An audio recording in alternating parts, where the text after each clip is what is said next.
Hello and welcome to our solution video for the 2024 Japan Junior Mathematical Olympiad Final, Problem 1.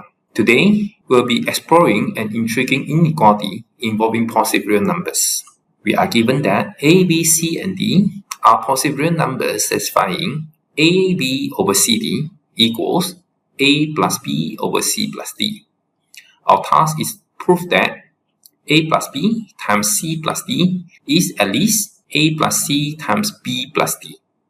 Before we uncover the solution, I encourage you to hit the pause button, grab your pen and paper and give it your best shot. When you're ready, feel free to share answers in the comment. Then we explore the solution together. Let's get started. Let's start with a deep look at the given expression. We are examining the difference between the two products. And we expand them. We spot that AD plus BC is a term that appears in both. This leads us to an important moment where we are left with AC plus BD minus AB plus CD. Now, here's where it gets interesting.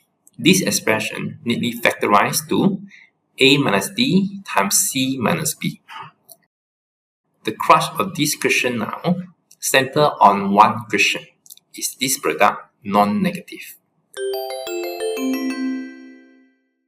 To shed light on this, we circle back our initial condition that AB over CD equals A plus B over C plus D.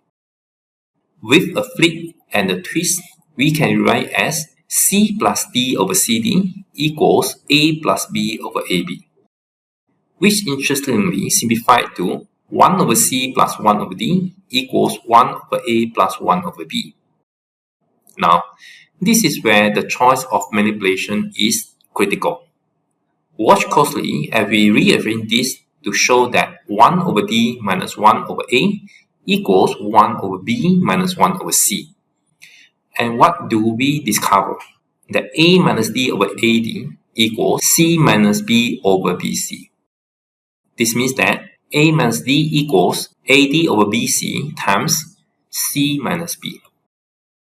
So when we multiply both sides by C minus B, we obtain AD over BC times C minus B squared, which is clearly greater than or equals to 0, because all A, B, C, D are real numbers.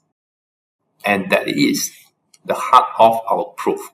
We have shown that the difference between the two products is indeed non-negative, establishing the required inequality. There are many different ways to do this question. Did you arrive at this conclusion through a different route? Share a journey in the comments. We love to hear about it. That concludes today's lesson. I hope you found this video insightful and are excited for more mathematical challenges. Until next time, take care and bye-bye.